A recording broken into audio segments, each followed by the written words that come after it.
24 hours since the national team, that's the local Black Stars team, or the Black Stars B, were unable to qualify for the next African Nations Championships that are slated to kick off in January 2018 in Kenya. The local Black Stars B team, as you know, played the first leg of their final qualifier with Burkina Faso in Ouagadougou. That ended 2-2. And in Kumasi yesterday, it was expected that because of home support, they'll be able to do so.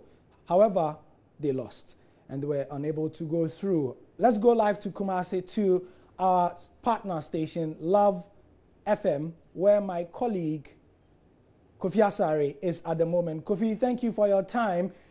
Normally, the media in Kumasi are known to spend a lot of time on issues like this. What has been the mood after the failure of the team? Well, you must say it's a mood of disappointment, and people are not too happy with this. There's also a sense of mild anger at the team and what they did yesterday at the Babayara Stadium. Not too pleasant what we saw the team display, especially when they had to do a very simple task of keeping at least a clean sheet to qualify. So if you've monitored all the discussions on the various sports shows here in Kumasi, it's been about some mild anger towards the team and also a great deal of disappointment. Right. The other thing has been a certain perception that this particular Chan team has put a lot of time and effort into recruiting, as it were, Kotoko players.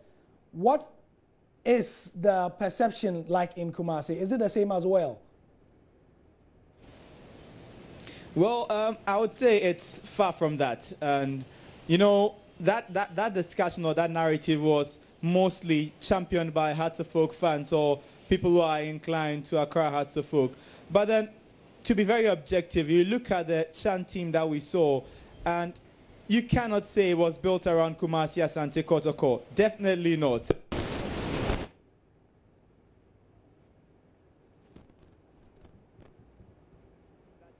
For the Black Stars B. So how then do you say that it was built around the Kumasi Asante Kotoko? Yes, Amos Frimpong was in there as well, but then you can't accept that assertion that it's been built around Kumasi Asante Kotoko. Point well made. Please stay with us, Kofi Asare. Joining us in studio also is Kobe Jones, who is a sports analyst. Thank you for your time, Kobe. Thank you, the discussion has been varied. Just one of the questions and the perceptions we saw and heard has been about the Kotoko issue. Another is that even though Kwesi Appiah is the head of the team, it seems to me like Maxwell Konadu is taking a chunk of the blame. Why do you think this is so? It's because, Gary, we all know that it's Maxwell who handled this team. He's been with this team, I think, about 5-6 years now. Yeah. And he knows the local terrain more better than Kwesi Appiah. And even when Kwesi was picked as a head coach, we were told that he will be assisted by 2 assistant coaches. Assistant coach 1 who will be supporting the Kwesi in the senior national team, that's the team A, and Maxwell will take off the team B. And my understanding is that Maxwell, Kwesi Appiah will be some sort of supervisor. I'll do some supervisory role. But if you look at the team assembled and the sort of training regime that they went through, Kwesi didn't keep this team together. He didn't bring this team together. He didn't train them. Even on bench, he was not the person giving instruction. I don't think the tactics and, you know, whatever they should play, it was Kwesi Appiah who instructed them. I mean, it was virtually Kwesi advising Maxwell. That's why if you ask me, I will not blame Kwesi. That's why I find that they said he's supposed to be there, in coach. He's supposed to be the head coach, like the Abraham Grant situation.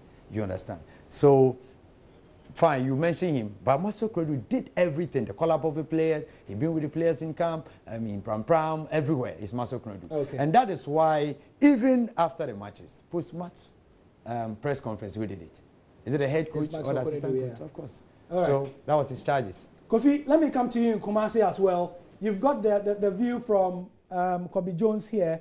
What is the perception in terms of who was really in charge of the team? Well, but to be very honest, you could say Kwesi Appiah was in charge of this team, because if you monitor the training sessions of the team when they touched down here, Kwesi Appiah was in charge of the program. He was in charge of how the team trained. But then you can say he let a lot of the job into the hands of Maxwell Konadu, because he had been in charge of this team. You could call this team Maxwell's baby and you will not be wrong. And that's why he gave him a lot of the responsibility in doing most of the things around this team. But then people feel here in Kumasi that Maxwell must take the blame for the loss, because he's been seen as the figurehead of the local Black Stars, or the Black Stars B team. And he has been in around for a very long time around this team. He's led them to a tournament, the Chan, before.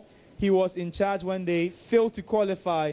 And before Kwesi even came in as a Black Stars coach, Maxwell knew he was definitely going to be in charge of the Black Stars B. So for many people in Kumasi, they feel that it's Maxwell's baby and he must be hanged for the failure.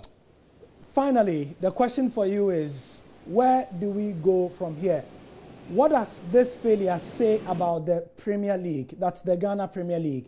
Today, I had a couple of analysts on my show on radio, and they were saying that, you know what, I spoke to Alex Akume, the vice chairman of the Ghana League Clubs Association, and he was adamant that there are good talents in the team, but it is those who selected those talents who must be blamed for it. It's not that the Ghana Premier League is not good.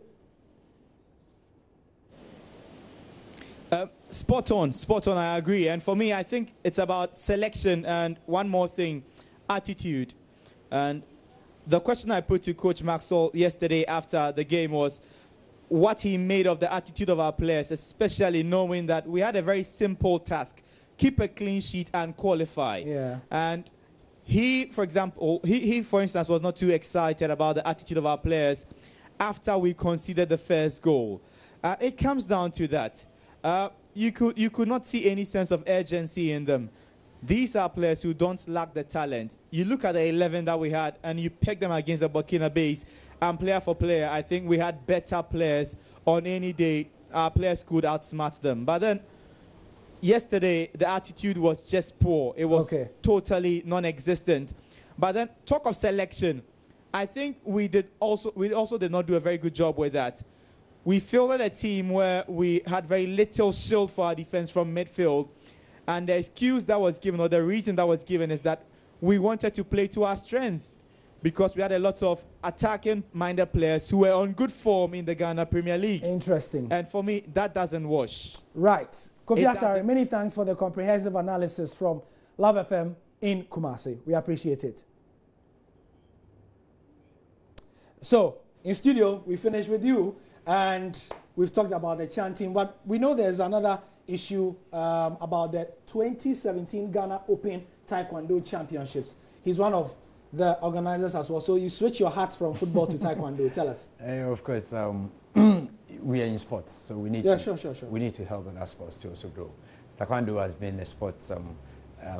I always say there's not many Ghanaians who are privy to or follow Taekwondo. And of course, we need to also make sure that we help Taekwondo to grow. There is the first international Open Championship that was hosted by Ghana. It was put together by STKD. STKD is Taekwondo practitioners. Okay. There are 4 people. Captain Edu Aban is one of them. They put the whole program together and supported by GTF, that is Ghana Taekwondo Federation. And it was sanctioned by World Taekwondo Federation. So when is it taking place? No, we've done it. We did it. No, I mean, what's the review of the championships you are having? No, that's what I'm saying, that we did it on Friday and Saturday. Yeah. And we had about 15 countries participating. At the end of the whole thing, it was Ivorians who picked all the medals. They picked about 16 medals, and followed by Niger, also 16, but Ivorians got a lot of gold, especially in the female category.